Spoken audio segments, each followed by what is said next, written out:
Catherine did not know what they were saying. What kind of idiot doesn't read novels? Like, absolute jerkwad. And she is right. People like to feel smart. This just looks like any other house.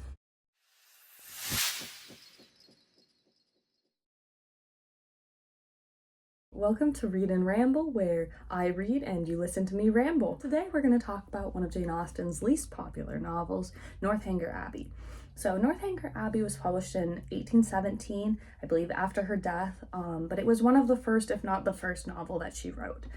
The publishers decided they didn't want to publish it, but they did maintain the rights to it, so she could not publish it during her life. So after her death, her brother decided to publish it for her. So I have a general script outlined down here to try and keep me on track. So my general thoughts on Northanger Abbey. So first thoughts are it was a fun read. It's not as formal as some of her other works, so a lot of people I think go into this expecting Pride and Prejudice or Persuasion, and it's not that. It is very much not that. This is a novel in which the narrator is very actively talking to the audience, is very actively poking fun at the novel itself as well as the characters, which I found very entertaining, especially given the time period it was written in. I don't have any metrics on how popular that style was at the time, but I thought it was fun. The other thing this novel is known for is it's a Gothic satire. Now, that's a bit of an overstatement. If you get into this expecting that one Halloween satire movie where they like just made fun of all the classic horror films, it's not that. It's definitely not that. This is more as if you had a Twilight fangirl who really wants there to be vampires, and she goes into this book, or she goes about her day-to-day life and is just like trying to convince herself that people are vampires, when in reality they're very much not. There is like nothing happening around her, but she is like trying to like manifest it basically. So our main character loves her Gothic novels. So we're gonna actually get into the plot here. So if you don't want spoilers, then you probably shouldn't have clicked on this video. And otherwise, just go read it. It's a fun read. So anyways, our character. So I am going to attempt to put up our characters somewhere up here, some kind of character chart. We'll see how it goes. This will be a first attempt at this. So anyways, so let's get into our actual novel. So our main character, Catherine. So Catherine Morland, she is our heroine. She is a 17-year-old who loves Gothic novels, as we've already established. Like, I don't think I can sell enough how much she loves these Gothic novels. A quote from the book is her introductory, like she's like being explained, and says, "But from 15 to 17, she was in training for a heroine. She read all such works as heroines must read to supply their memories with those quotations which are so serviceable and so soothing in the vicissitudes of their eventful lives." So she fully anticipates that she will be going on a hero's journey, and she is here for it. She is ready. She is excited. Catherine, the other thing we need to know about Catherine is she does not have a single thought in her head beyond Gothic novels. She has empty head, no thoughts. She has no situational awareness. She has no idea what's going on, and we love that about her. I'll get more in on my headcanons about Catherine later on, and the specifics as to why I find this particular character trait so endearing for this character. But I do know that it's off-putting for a lot of people because they get into it and they're like, she doesn't know what's going on, but we'll get into that later. Anyways, so back to plot. So she gets she gets invited by the Allens, Mr. and Mrs. Allen, to go with them to Bath. And now Catherine is one of 10 children. Her family does have a decent amount of money, but because it's going to be divvied up amongst 10 children, it's not like anything crazy. She's still probably upper middle, if not lower upper class, but she definitely is not the rich of the rich by any means. So anyways, so she goes to Bath with the Allens. They take her to a ball, and there she meets Henry Tilney. Now, Mr. Tilney is this well-spoken, clever guy that she is dancing with, and she doesn't really know what he's talking about, but she's here for it, and she's a little bit starstruck. And so they have this conversation in which Mr. Tilney is poking fun at the social expectations of a conversation. So it'd be like, he's like making fun of like, oh, like these are the things that I should be asking you, and you should be responding in these ways.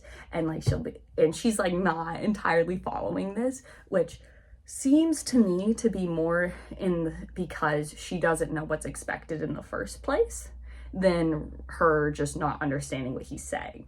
So I think, so for him, he's like doing this like extra layer of like sarcasm is going on here, and she is like not even getting the base level of what even is he being sarcastic about. So anyways, but she's very entertained. She's very entertained with this conversation. She thinks he's super clever and he's attractive, and he is around her age and actually dancing with her. Anyways, so of course she immediately develops a massive crush on him because she's the heroine of this novel, and clearly this must be her love interest. So anyways, so she's like wanting to see Tilney again, and she is not seeing him anywhere. He is gone from Bath. He has disappeared. He has fallen off the face of the earth. So she's like, sucks, but a heroine must go on. There must be another love interest in the future. Tragic. So anyways, they go to another ball because that's the only thing there is to do in the 1800s is go to balls. And so she's with Mrs. Allen, and Mrs. Allen runs into her childhood friend or school friend, Mrs. Thorpe. And now they have this conversation in which Mrs. Thorpe is talking all about her children, and Mrs. Allen is talking all about her dresses because that's the only thing in the world Mrs. Allen cares about is her dresses. And they're both talking at each other and not listening to a single thing the other one is saying, and that works for them. So they kind of reconnect, and they find out that Mrs. Thorpe has a daughter that's around Catherine's age, and the daughter's name is Isabella. So they get introduced, and instantly they are besties. They are tight. They both read their Gothic novels together. They talk all the time. They like do everything together. They are besties. And another thing they find out is that Isabella has actually met Catherine's older brother, James, because James is good friends with Isabella's brother, John. So Isabella met James at Christmas because James had spent Christmas at the Thorpe's house. Now, it's pretty clear to the readers that Isabella definitely has a crush on Catherine's brother. Catherine does not even cross her mind. She has absolutely no idea. This is not even in her sphere of like even coming to her attention. So Isabella's definitely like dropping hints and like totally thinks that Catherine knows, isn't on board, but Catherine has no idea. Absolutely none. So anyways, then the brothers actually show up. So they come and they are kind of surprising Catherine. So James is surprising her by showing up in Bath, and she's introduced to John Thorpe, and John Thorpe can only be described as having the energy of a man who buys a very big jacked up truck. That is the energy he is giving. He is very much trying to kind of put down people around him while also boistering his own ego, especially towards Catherine. And so she is like not too impressed with this guy. But then Isabella tells her, she's like, oh my God, my brother, he said that you were the prettiest girl he's ever seen. And so, of course, Catherine is young. She's 17. She's easily flattered. The narrator explicitly points this out, that she is easily swayed. So then when her brother asks her, like, oh, how did you like my friend John? She's like, he seems pretty nice, because, you know, he complimented her. If he had asked that question before Isabella had told her that, the answer would not have been the same thing. So anyways, moving on. So they have a conversation and novels come up, and John is like, she's like, oh, like, John, do you read novels? Like, I really love these Gothic novels. And John is like, novels are stupid. Novels are for girls and not for boys, because boys are smarter than that and they don't need to read novels. And she's just like, oh, okay. Because, like, this is, like, her favorite thing in the world. Like, he is shutting her down here and also trying to belittle her in the process. So, of course, that does not go over well with Catherine, and she's just like kind of like, you know, a little bit wounded and hurt and curling in on herself a little bit. So anyways, they go to a ball, and another ball, and before this ball there is an agreement made that Catherine's going to dance the first few sets with John, which she's looking forward to because she hasn't really known anybody in Bath besides her brief introduction with Mr. Tilney. So she's excited because she's like, oh my god, I'm going to a ball with people and I already have a dance set up. Like, it's going to be great. I'm going with my brother, my best friend, and her brother. It'll be great. They get there, and John Thorpe, this absolute jerkwad, goes immediately to the cards room. He's immediately off gambling. And so Isabella and Catherine and James are there, and James is like, Isabella, let's go dance. Let's dance. And Isabella's like, if we leave now, Catherine, we're not going to see Catherine for the rest of the night because that's how the dancing sets work. And she's like, so we have to wait for my brother, and I wouldn't possibly be parted from my bestie here. Well, it takes about 2 seconds to break down her resolve there to never leave her bestie.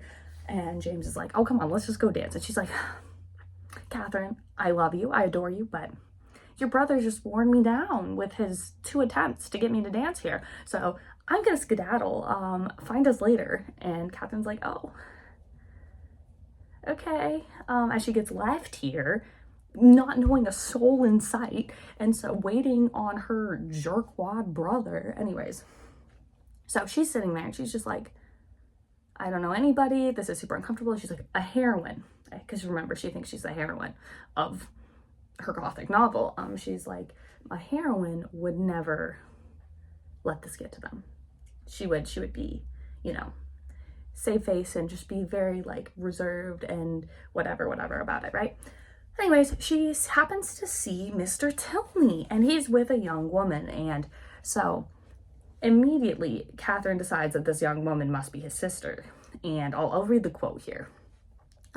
So he looked as handsome and lively as ever, and was talking with interest to a fashionable and pleasing young woman who leant on his arm, and whom Catherine immediately guessed to be his sister, thus unthinkingly throwing away a fair opportunity of being considering him lost to her forever, by being married already. But, guided only by what was simple and probable, it had never entered her head that Mr. Tilney could be married. He had not behaved, he had not talked like the married men to whom she had been used. He had never mentioned a wife, and he had acknowledged a sister. From these circumstances sprang the instant conclusion of his sister's now being by his side. So, she's like, never even crosses her mind that this guy may have another love interest. Like, he may be dating somebody, he may be married to somebody, she has no idea. But she's like, he mentioned a sister, so that must be the sister. That's great. That's wonderful. And she is right. That would be Eleanor Tilney, Henry's sister. And she's right. She is right in this assumption. But the narrator does point out to us very explicitly, like, this girl doesn't even cross her mind. She doesn't even think about it. Like, it's like, because why? If he was married, he would not have been flirting with her the way that he was. So that's something very important to know about Catherine's character, is she is very honest, and she believes that other people are as honest as she is. So, which you could confuse that with naivete, which to some degree it is. However, I would argue that that maybe isn't quite the case. We'll come back to that. Anyways, so she runs into Mr. Tilney. Tilney comes over and tries to ask her to dance, and she's like, look, I would love to. I would give anything, except I've already made this commitment, and commitments are important to me, so I'm not gonna just break it. Because I already told this guy that I would dance, so I'm kind of stuck here till he gets back. And so Henry's like, oh, no sweat. And then he goes and finds somebody else to dance with. Anyways, and John Thorpe finally shows back up. He takes her dancing, and he's just talking the whole time about like gambling and horses and just like random things, right? Like, this man is not asking her a single question, is not apologizing for being late, is just so egocentric. Anyways, so moving on, and she's watching Henry this entire dance. So anyways, the dance ends, they finally find Isabella again, and Isabella's like, oh my god, I couldn't find you anywhere, like, we're finally back together again. It's like, you left her in the first place, but okay. Anyways, and so they're all walking back, and James and Isabella are like this, and they're like all like whisper chattering, and they're like, and then they'll be like, oh, Catherine, back me up here, Catherine, back me up here, and the author's like, Catherine did not know what they were saying because she could not hear them, so therefore she could not contribute to the conversation. Like, she is like not getting that they are hardcore flirting. She like does not even cross her mind. Like, she's like, why are they asking me questions, but I can't answer the question, I can't participate because I can't hear them. I would participate, but I can't hear them. So why do they keep asking me these questions? So anyways, she gets introduced to Miss Tilney, so that's Eleanor, Henry's sister. She gets introduced to Miss Tilney at some point, and they kind of chat a little bit, and Catherine's kind of like, oh, that girl that your brother was dancing with last time, like, she was pretty. And Eleanor's like, I guess, like, and she's like, oh my god, this girl has a total crush on my brother, and I'm kind of lonely, and I want friends, so this is an in to make friends. And Catherine has absolutely zero idea that she has given away that she likes her brother. Zero clue. Anyhow, so they like set up plans to like go on a walk or something with Henry, of course. And then John Thorpe specifically, but really just the Thorpes and James as well, are like actively trying to sabotage her hanging out with them. Like, it's like really obnoxious. So like the first one, they're like, oh, well, you know what? John's like, I saw the Tilneys, they like actually turned around and walked back because they like, it's muddy out or something. So you totally should come with us. We're going on like a little open cart ride or something.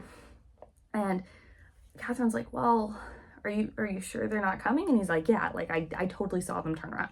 And she's like, okay, I mean, like, I guess if they're not coming, I don't want to just sit at home and be lonely all day, so I guess I'll go.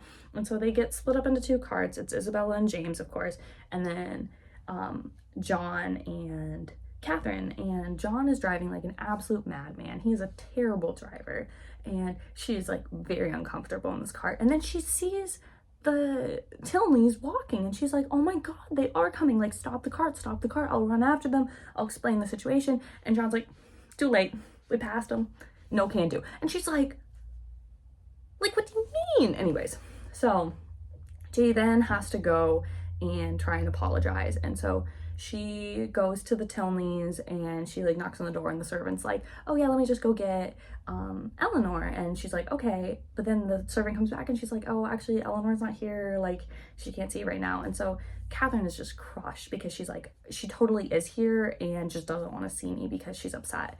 And so she's walking, she's like looking over the window, like trying to catch Eleanor in the window to like confirm that she was there. And then she sees Eleanor and her father, the general, walking out of the house, and she's like, so they were here, she is just mad at me. And so she's like really sad about this, because she really wants to be friends with Eleanor, as well as, of course, she has a crush on her brother, but she also just wants to be friends with Eleanor. And so anyways, she runs into Henry the next day, and Henry's like, oh yeah, like, or she explains herself to Henry. Henry's like, oh yeah, like, Eleanor's not actually mad at you, she just didn't have time because her and my father were about to leave, so they didn't have time to talk to you.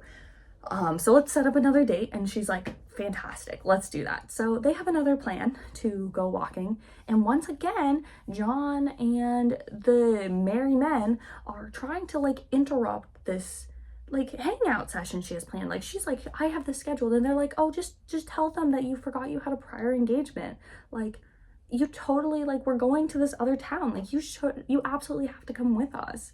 And she's just like, I made this plan, I'm sticking with this plan, I'm not gonna lie and say that I had other plans. No, absolutely not. I want to hang out with them, I told them I'd hang out with them, I have a prior engagement, this isn't gonna happen. And so they're like actively battering her, and then John leaves, And then when they're still badgering her about it, and she's like, give it up, like, I'm staying. And John comes back and he's like, oh, I found them and I told them that you're not coming. And she's just like, no, I don't believe you. You've already lied to me once about this. I'm not believing you this time. Absolutely not. Because, like, that's the thing. Like, so it's like a lot of people think that Catherine's very stupid, very naive, but like, you also don't fool her twice. Like, once her trust is lost, it's gone. Like, she is very trusting to a fault the first time, but she's also not stupid.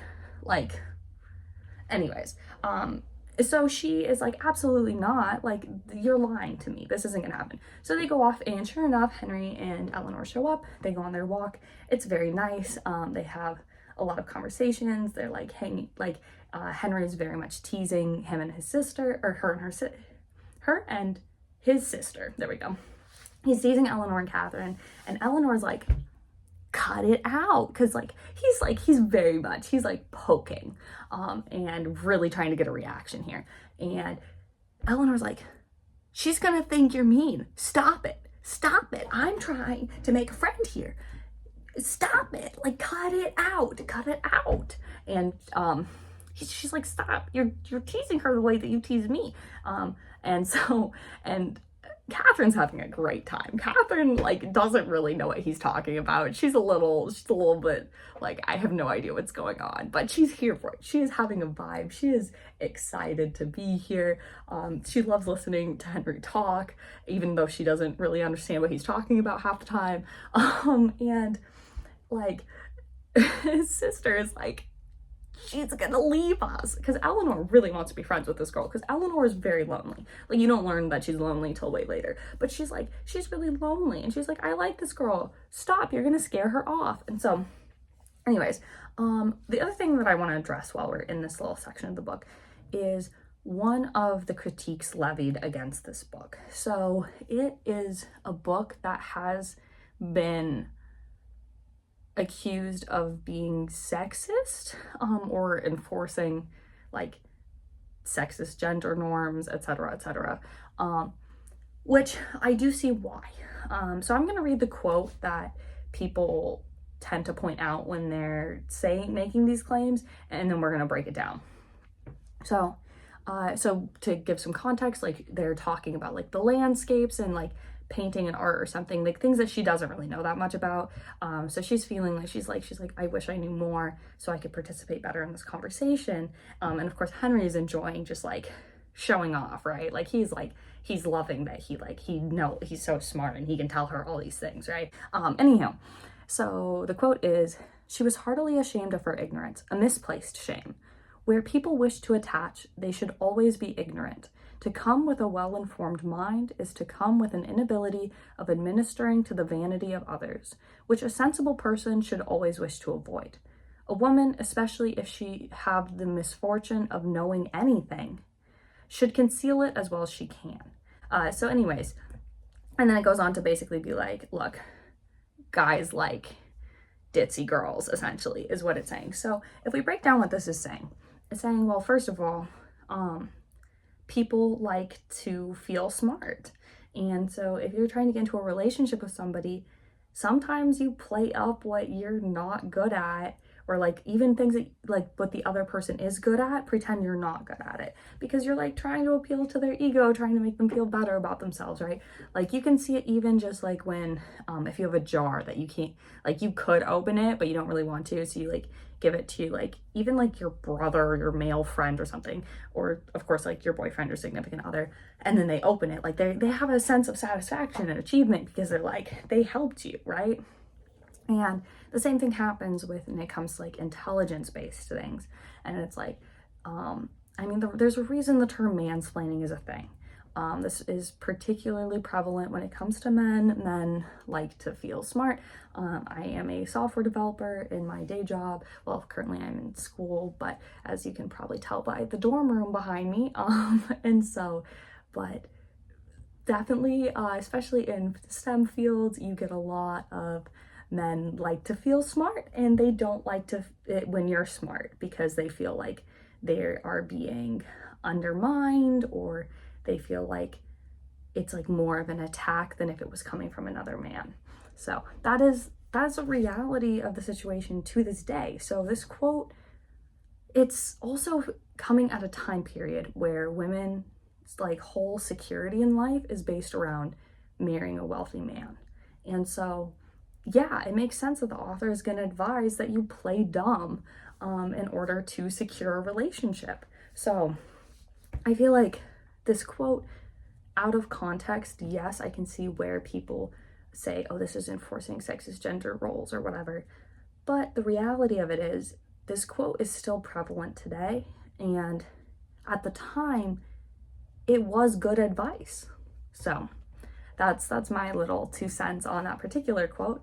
So anyways, so they hang out, they had a great time, they are back and just doing their thing. And so Isabella and Catherine meet up, and she's like, oh my god, I feel like I haven't talked to you in forever. Like, you totally already know this. You know what I'm about to tell you. And Catherine's like, could not guess. I have no idea what you're about to say right now. And she's like, oh, come on. Like, you totally know. And she's like, I totally don't. And Catherine's like, or not Catherine, Isabella's like, okay, well, so you know how I have a massive crush on your brother? And Catherine is like, you have a massive crush on my brother?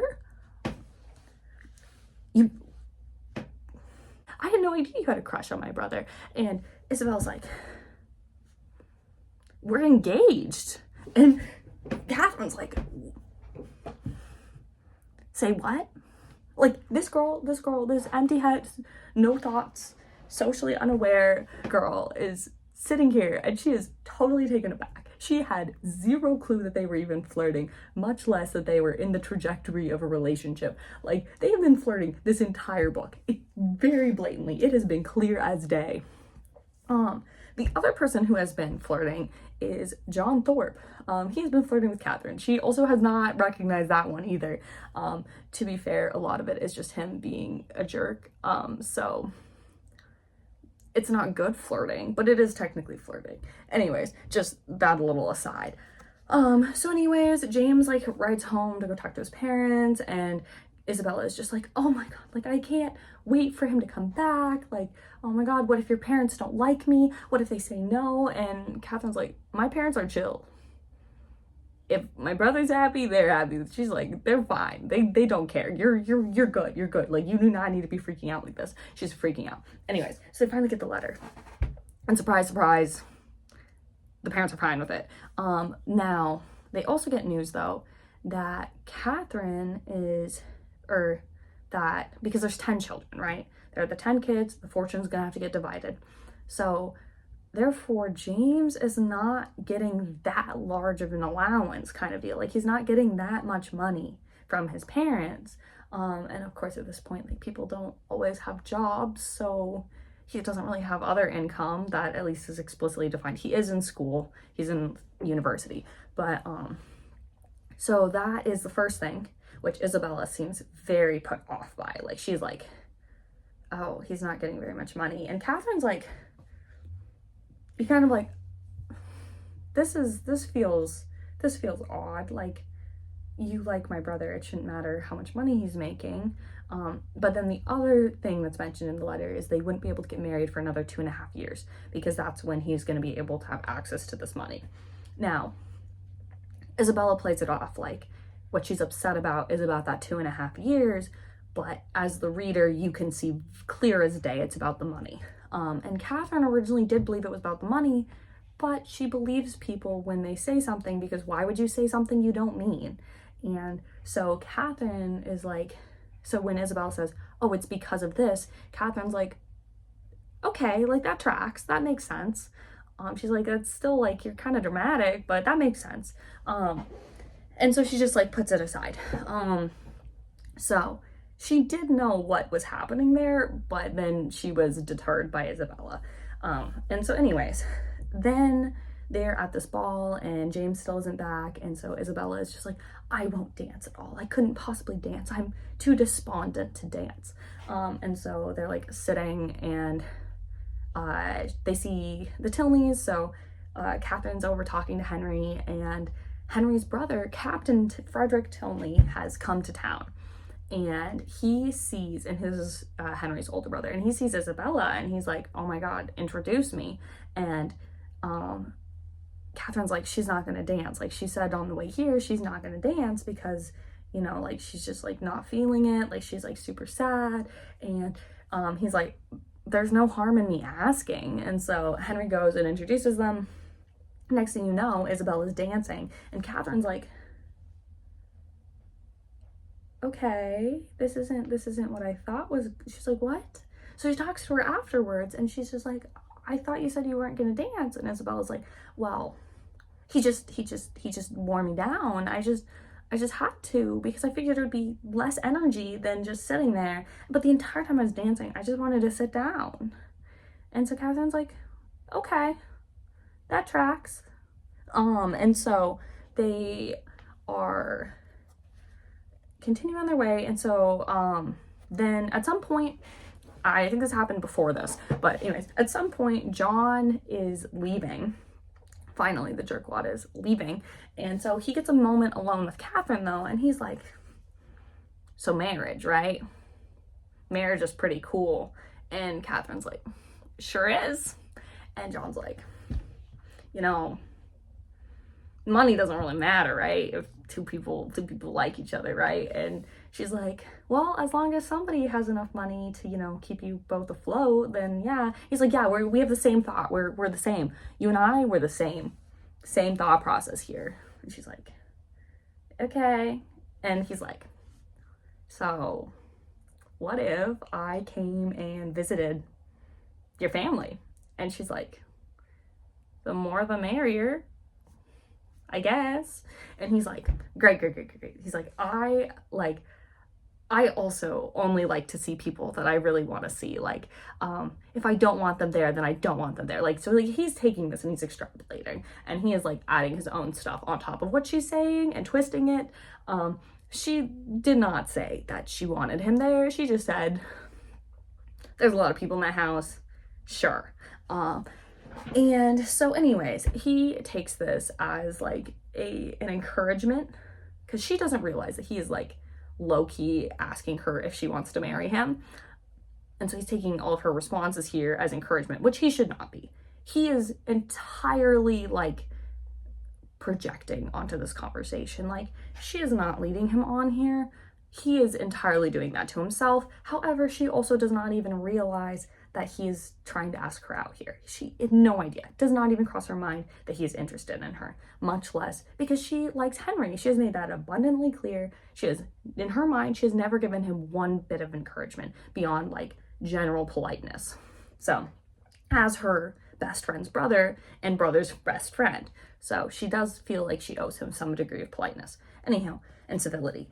So anyway, so he had left, and he, I guess, had sent a letter to Isabella. So Isabella and Catherine meet up, and Isabella's just like, oh my God, I'm so ditzy. Like, wow, I just am forgetting everything. And Catherine's like, you've never said anything like that before. Like, I don't know what you're talking about. And she's like, oh my God, I got this letter, and you totally know what's in it. And she's like, I really don't. I really could not tell you what you're talking about here. She's like, oh, come on, silly. You know, you're playing me. Like, this is, you totally know. And she's just like, I really don't. Like, can you tell me? And she's like, my brother sent a letter, and it's about you. And she's like, why would your brother send a letter about me? Like, what do I have to do with your brother? And she's like, come on, you know. And she's like, I don't know. Like, this is like the poor Catherine, this is getting so dragged out. And she's like, I have no idea what you're talking about. And she's like, how my brother like wants to marry you? And she's like, what? She's like, when, what, where, why, how, like what? Like, she's like, I have no recollection of this. And she's like, you had that conversation, remember, before he left? Like, and he said that you gave him a lot of encouragement. And she's like, what conversation? Like, she doesn't even remember having this conversation. This conversation is completely out of sight, out of mind. She probably wasn't even checked in when she had it. She was probably mentally elsewhere. She's probably like in her gothic novels in her head and just like replying on autopilot. Like, she does not remember this conversation. She has zero recollection, does not know what she's talking about. And Isabella's like, oh, come on. Please, like, you were totally flirting with my brother, and like, you know, but I get it though, I get it. A girl's just gotta flirt sometimes. Like, it's like, you totally were, you sly thing. And she's just like, no, I genuinely am like trying to explain to you that I was not flirting with him. I didn't mean to flirt with him, and I need you to correct the situation immediately because I don't want to lead him on. Like, I had no idea that he felt that way. I had no idea that that's how he was interpreting things. Like, please correct the situation. Like, this isn't like, I feel really bad about this. This isn't good. And Isabella's like, okay, wink, wink. Which I can totally wink, right? I'm terrible at winking. Anyways, she's like, wink, wink. I totally get it. I totally get it, girl. And she's just like, and so then, and this whole conversation, like, Isabella's like looking over at the door, and Catherine's like, why are you so scattered? And she's just like, oh, you know me, I'm just so scattered. I'm so silly. And she's just like, okay, well, who walks in but, and sorry about the lighting here, I'm kind of losing it a little bit, but anyways, so, and she's just like, who walks in is none other than Captain Tilney, Henry's older brother. And immediately Isabella's like, oh my god, don't look, don't make eye contact, he'll like take that as an invitation to come over. And she's like, come sit. Like, she like immediately like beckons him over and is like blatantly flirting with him right in front of Catherine. And Catherine is like super uncomfortable because she's like, you're engaged to my brother. Like, why are you giving him encouragement like this? Like, he must not know that you're engaged. Like, this is really uncomfortable. And she's like trying to get them out of there. Isabella's resisting. And she's just really uncomfortable. So anyways, James gets back. They're still blatantly flirting.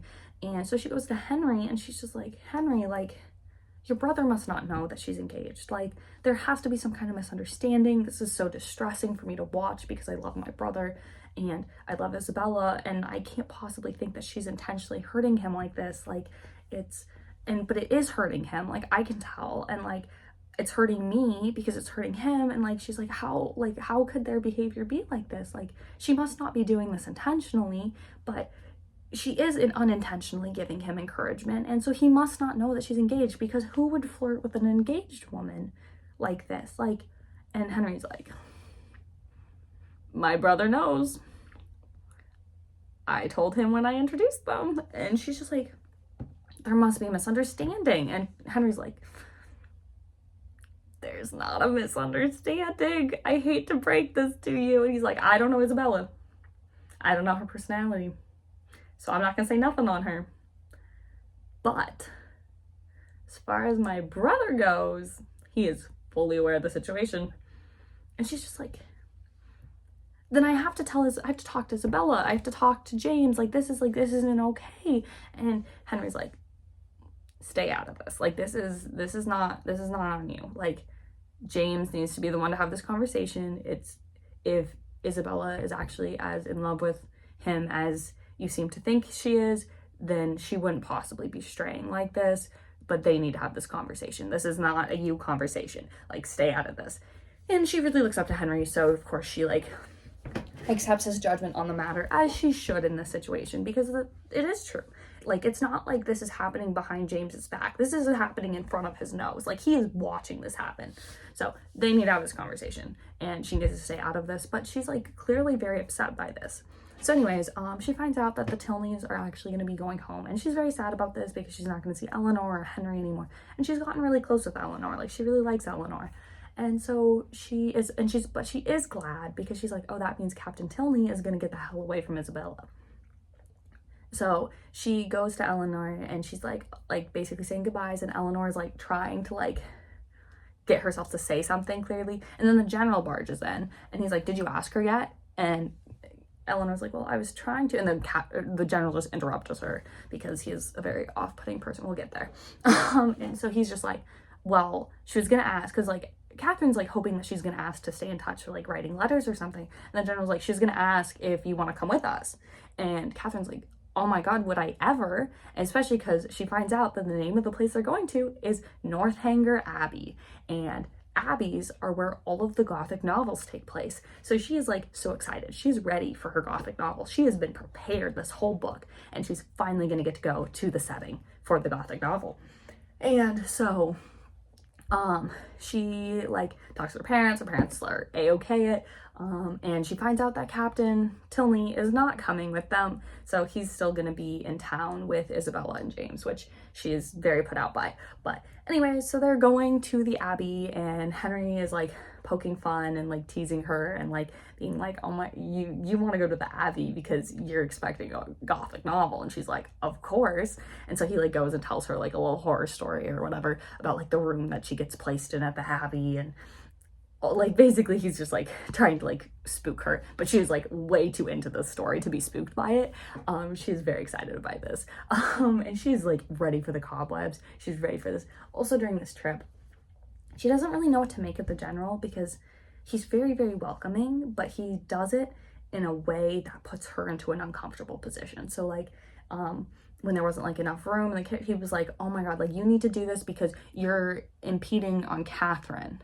Catherine's like, don't put me into this. Like, no, I'm perfectly content. Like, I'm fine. So it's really what the general wants, but he's putting it through the lens of on her. So he's putting it onto her, which is a very uncomfortable feeling for her. She really, really doesn't like it because she's like, I'm good. Like, I'm good. Don't worry about me. Like, if you want it done certain ways, you say it, but don't put this on me. And so like, she's really confused by this behavior because she is feeling like the words he's saying seem very welcoming, so she doesn't understand why she's feeling so unsettled by them.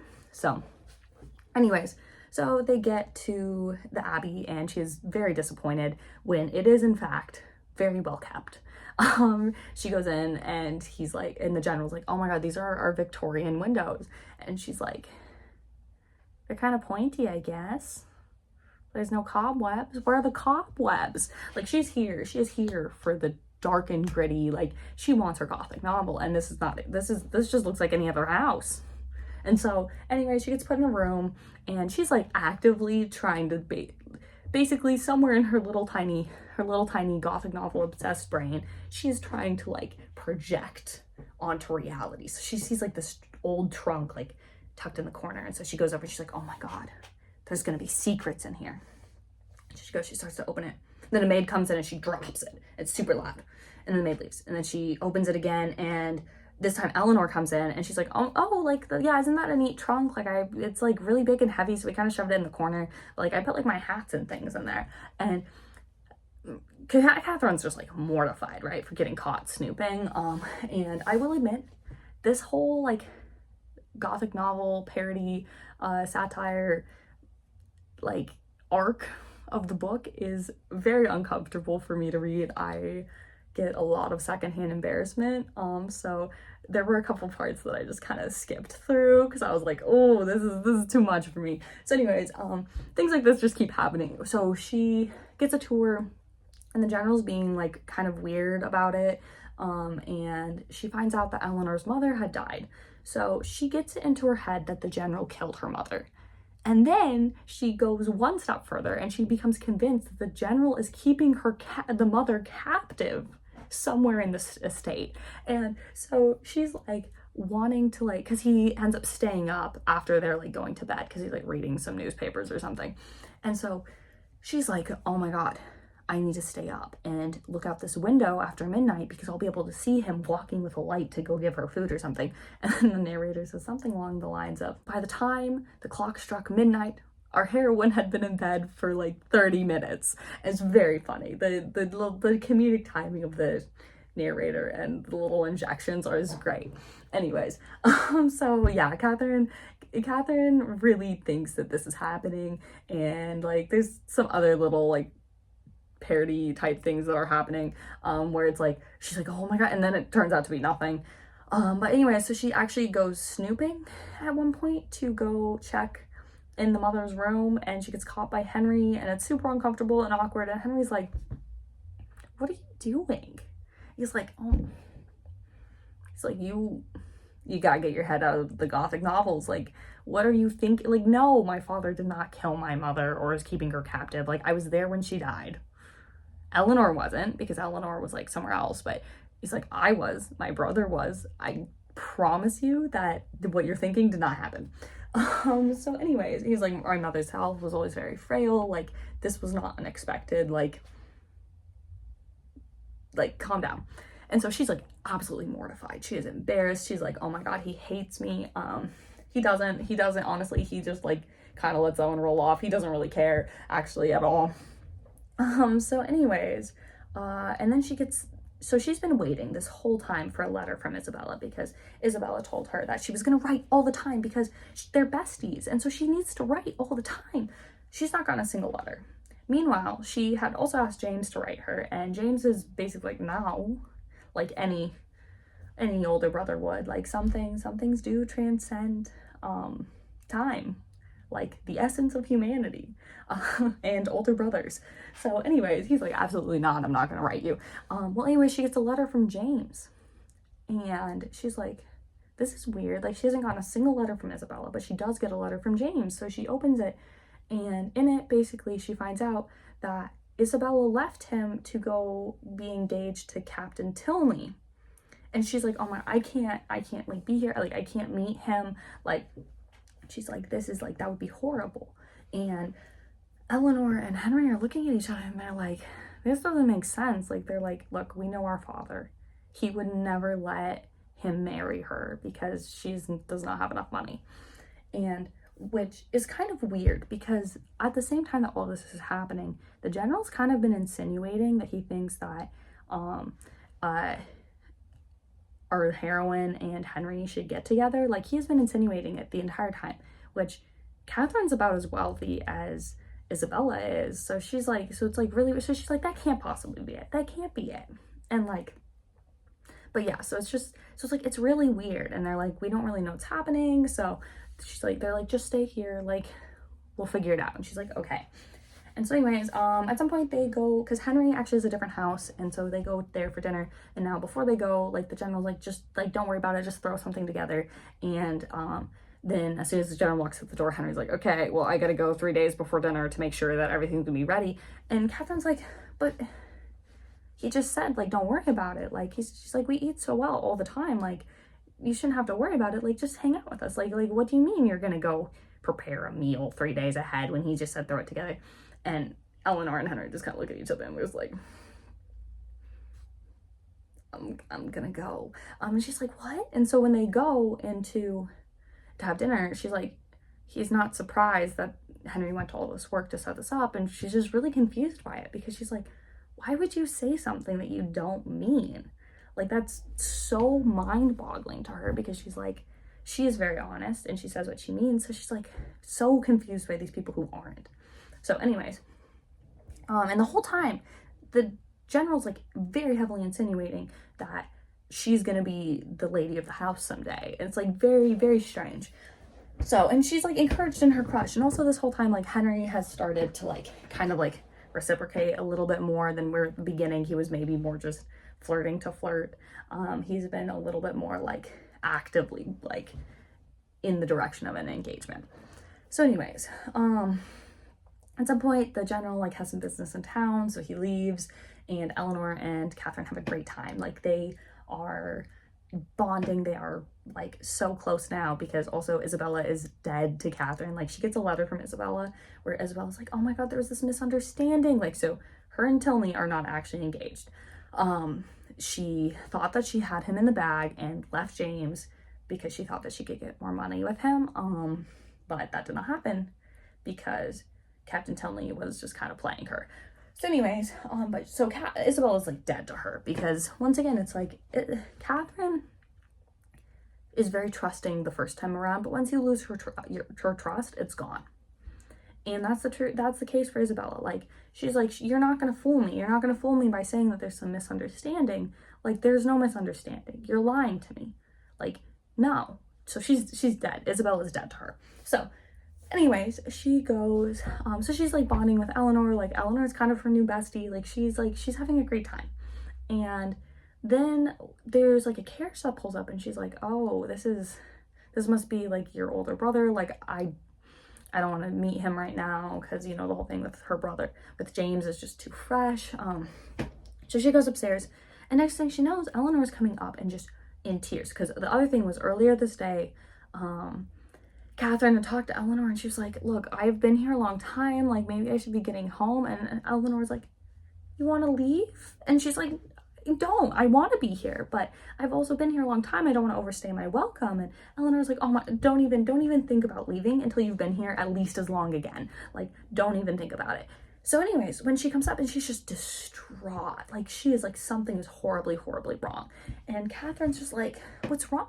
Like, oh my God, like, is everybody okay? And she's just like, I don't even know how to say this. Like, that was my father that just came in, and he's kicking you out. Like, I know we just talked about this, you staying, but he's like not even like giving us like a full day to prepare. Like, the carriages are coming at the crack of dawn. Like, she's like just distraught, and he's making her break the news, and she's like, I do not want this. I don't know what's happening. I don't know why this is going on. And she's just distraught. Eleanor is absolutely distraught. So, and Catherine is too, because she's like, oh my God, like, this is insanely rude. Like, he's not even sending like a servant to accompany her. So it's like this young 17-year-old woman going by herself across the country, or like a full day's worth of travel, like, and like hard travel too. And she's just like, with none of the comforts that would typically be afforded to her station. And so she's just like this is incredibly rude. And also, like, she's upset because she wants to stay with her friends and her crush, because she's also been encouraged by the general this entire time to like date Henry, and now he's kicking her out, and she's like, can't think for the life of her what she possibly could have done to offend him. So anyways, because he hasn't even been here. So anyways, she gets shipped back, and she's just despondent. She's super sad because she's like, you know, thought she was gonna marry Henry, and her parents are like, you got way too used to the high and mighty life. Like they don't even consider that she maybe had a crush on a boy, and that's what really the problem is. Like, they're just like, you gotta forget the general. Like, he's a jerk. Like, forget him. Like, this is ridiculous. Like, he just sent you back like this. This is insane. And so, but she's like so upset because, you know, she had a crush on Henry. Eleanor, she cared about so much. And the parents are like, they do not blame the children at all. They only blame the general because they're like, his behavior is insane. So then Henry shows up, of course, and Henry finally lets her know what had happened.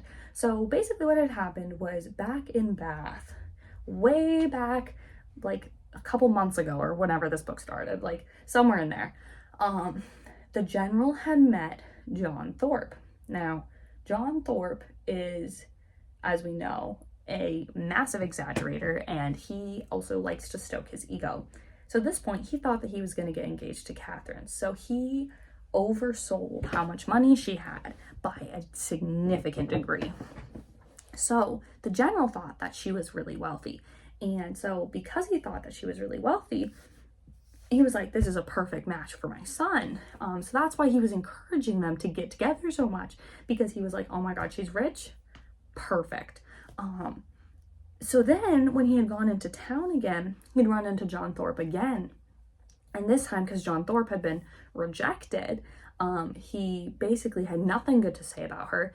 And instead of overselling how much money she had, he undersold it. So now not only was she like not super wealthy, she was like poor.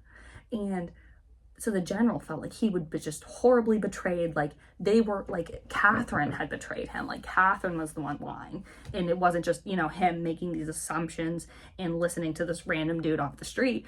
No. He's like, Catherine was lying to me. Catherine was doing this. So that's why he kicked Catherine out.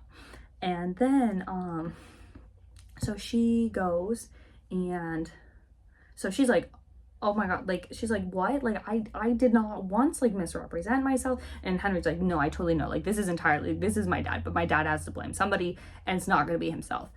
So that's why Catherine is in hot water. So then then the general had gone to Henry, and he was like, oh my God, like, she lied to us, like, this is the situation. And Henry's just like what? Like he's like she never once said she was rich. Like she's never once misrepresented herself this whole time. And the general's like, well, you know what, you like forget her, like you're not marrying her, like she's super poor.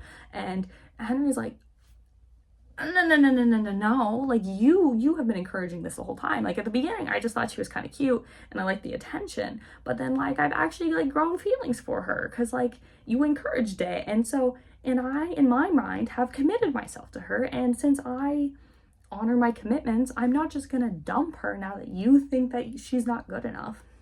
So he goes and he's here to ask her to marry him. And of course she says yes. And this is also another piece where like people like have some problems with this book, because basically he says that he started to like her because he liked the attention she gave him. Which I feel like is how a lot of crushes start, to be honest.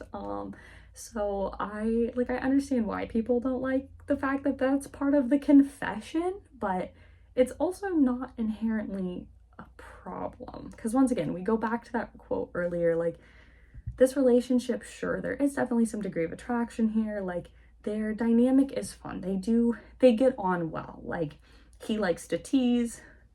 She's totally fine with this, and she enjoys just like interacting with him, and like so she's like, she has a good time. Oh, I completely forgot to mention, because we talked about John Thorpe in the novels. Okay, back when Henry was teasing her, she like had said like, oh, like they brought up novels, and she was like, oh, like I know like you're an educated young gentleman, so I'm sure you don't read novels, because you know her heart was still kind of wounded from John Thorpe like shutting her down like that. And Henry's like, what kind of idiot doesn't read novels? Like he's like, I love novels, are you kidding? Like I've probably read way more than you. Like he's like, because I'm older than you, and also I've been like to school and stuff. He's like, I love novels, what are you talking about? Like name any novel, I've probably read it. And he had, and like so anyways, so like they have a lot in common, they get along. Also his driving of carriages, because we mentioned that John Thorpe is a terrible driver. Well, Henry's a great driver, and so that was also commented on. So clearly they're being brought up as comparisons of two men who do have kind of large egos and ideas of themselves, but one is incredibly insecure and one is very secure in himself. And you can see why she's more attracted to Henry than she is to Thorpe, because you could call them both arrogant, you could call them both condescending, but there's a reason that Henry's able to get away with it and John is not. So that's just that little quick little side note. So I think that them getting together, like I do think that their relationship makes a lot of sense, like because she kind of needs somebody to ground her in reality and like have a better idea of what's happening socially, because he is very smart with social situations and she's very much not. And because she's just like, but and I also think she brings a good balance to him, because he does have a tendency, I think, to look down upon people and like in a way of like, oh, like thinking that these social norms and regulations are kind of stupid. And Catherine doesn't really abide by those. She really is just genuinely who she is. And so he doesn't really have to play any games with her or think that she's gonna like try like is like Isabella and like manipulating him.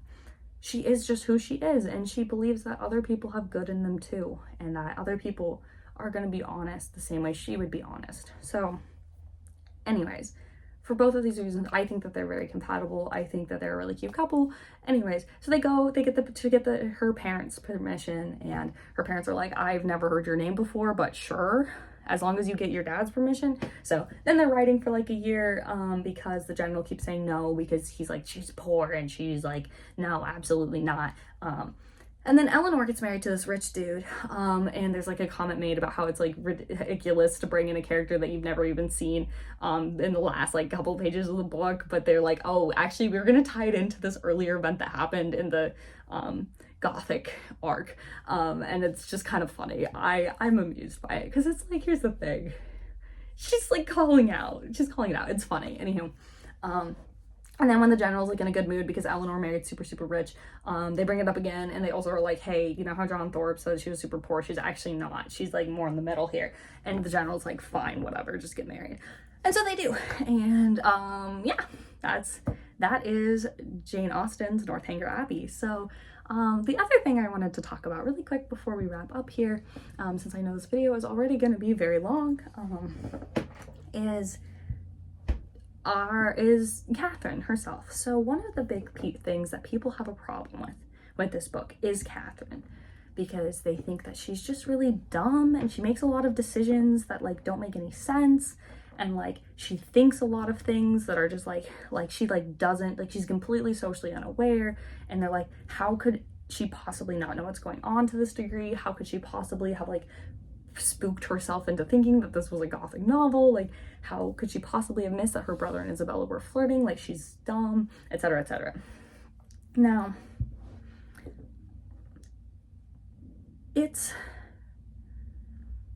when it comes to like diagnosing a character, you can't, right? Like you can't, A, because they're not real, and B, because it's like you can't ship them off to get like a proper set down diagnosis of something, right? However, you can speculate and you can say this would track, because here's the point of labels, right? Labels are a way for us to concisely convey a set of experiences that would otherwise be difficult to explain to somebody, and as well as to like be able to point somebody in the direction of being able to find examples of how these things so like we'll talk about ADHD, for example, right? So ADHD, like if you talk about the experience of executive dysfunction, like sure, some people can relate to some degree, but it's like if I told somebody that I have had multiple periods of time in my life where I was so hungry that I was like, I was about to cry, and I really needed to eat, but all I could do was sit in front of the pantry staring at the microwavable cup of mac and cheese for like 3 hours. Like, that's not normal. That is not normal. But when you use the words executive dysfunction, it puts a label on it. It makes things make more sense. Like, it's like, it helps explain an otherwise like really difficult to explain experience, and it also helps other people who are experiencing something that's along the same line but maybe entirely different relate. So if I had to give Catherine a diagnostic label, it would undoubtedly be autistic, because let's talk about it. Catherine is a very literal thinker. She thinks that people say what they mean because she says what she means. She also is honest. She has very little social awareness. She doesn't really understand social dynamics. Like, remember her conversation with Henry back at the dance where they were like, he was poking fun at like conversational conventions, and she was like not getting it and also not really able to go off of that because she didn't understand them in the first place. And then also like she doesn't even recognize that her brother and Isabella are flirting. Like, she doesn't realize that John Thorpe is flirting with her, and like there's a lot. She doesn't understand like the general's whole deal. Like, there's a lot going on here. And also she has a special interest in gothic novels. Like, that is her love of her life. Like, so Catherine, she ticks a lot of boxes. Like, I could pull up the actual DSM-5 and like go through the list here, but I'm not going to. Now, I think that this explains a lot of why people have a hard time relating to Catherine. Like, for me, Catherine was very near and dear to my heart. She was very endearing. She, in a lot of ways, reminded me a lot of myself. I, like, for example, I brought my mother on a first date to the movie theater because I already had movie plans with my mom, and this guy was texting me and he was like, oh, like, do you want to go to the movies? It did not really occur to me that he was asking me on a date. And I was like, well, I've already got plans with my mom, but you can come with. So, yeah, just my own little anecdote here. But the other thing that I really like about Catherine is she is not a character you typically see in the lead. Usually when you see like an autistic coded character, they're either one of the side characters, so they're either like the funny supporting character, or if they are a lead character, they're usually like the, like, what is the term? There's a term for it. It's not genius. There's like a specific term for like the really, really smart autistic coded characters, like Sherlock Holmes, for example, is like the classic. And so she is not super, super clever. Her whole deal is she likes gothic novels, which is like certainly not being able to solve crimes. And so that, I really like that though, because I feel like we don't see as much of the less in like super clever, smart, like important types, right? Like it's, so I really enjoy that Catherine is the main character for those, like if you understand what I'm rambling about there. Anyways, but yeah, so Catherine is, she's a very endearing character, she's a very honest character, and she also though too, like a lot of them are like, oh well, she's just dumb, but you know, she likes to believe that people are honest, but when push comes to shove, when her trust is betrayed, she puts her foot down. She doesn't let it happen again. With John Thorpe, with Isabella, like she is smart. When push comes to shove, she just isn't always socially aware, and she isn't necessarily aware of like how things are supposed to be. So anyways, that's kind of my little side tangent about Catherine there, is that she is definitely very autistic coded. There's also a lot of like headcanons about other Jane Austen characters like Mr. Darcy, Emma, though I would argue that both of those fall a little bit more under like the clever types rather than the just kind of ditzy types, like our lead Catherine here. So anyways, but I think that's why a lot of people have a really hard time connecting with her, is because they're like, I don't do that, whereas I very much do that. So I felt like I really connected with her in a way that a lot of people didn't. And you know, I understand that. Like it's like there's a reason why representation matters and why we give these characters these labels, and it's like it's because it does explain a lot of the things that she does. So anyways, that's my little side tangent about Catherine. And yeah, that seems to be all of my little notes here. So we are wrapping up our first edition of Read and Ramble. So thanks for watching. If you made it to this long, well, thanks for sticking around, and also feel free to leave a like and a comment, maybe even a follow if you really sat here for the whole thing. So yeah, we'll see you next time.